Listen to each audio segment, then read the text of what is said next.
In this video, you will learn what an API is and how to use it. As we've learned, Cryptohopper runs on exchanges. Your funds are stored on your exchange, which you need to connect with Cryptohopper. So how does this connection work? In the last video, we talked about connecting your exchange to Cryptohopper through API keys.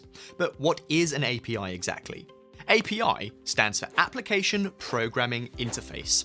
It basically allows two applications to talk to each other.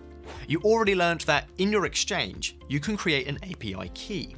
You configure the rights of the key, and that allows third-party tools like us to communicate with your exchange. Remember, we need viewing and managing rights, but we do not need nor want withdrawal rights. We do not want Cryptohopper to be able to take funds from an account.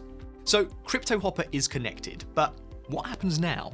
When Cryptohopper is connected to your exchange, we can send orders to your exchange and retrieve information in return. Let's say your hopper wants to buy an asset. It will send a buy order to your exchange. That buy order will stay there until it's filled. Cryptohopper will continuously check if it is filled. If so, it will show a position on your dashboard.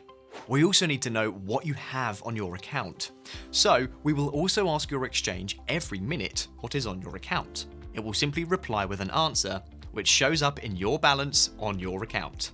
It's important to understand how Cryptohopper runs on your exchange. You see how much we rely on the exchange to answer our questions. When an exchange has API issues, it means that Cryptohopper can't perform as it should. All communication with the exchange is shown in the output on your dashboard.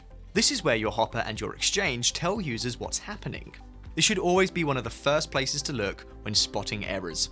That's it for Exchange APIs. You learnt Cryptohopper is connected with an API key to your exchange. These keys need the appropriate rights, so we can do everything that's needed on your account. If you want information on what the exchange and your hopper is trying to tell you, simply look in your output. It's the first place to look if something is going wrong.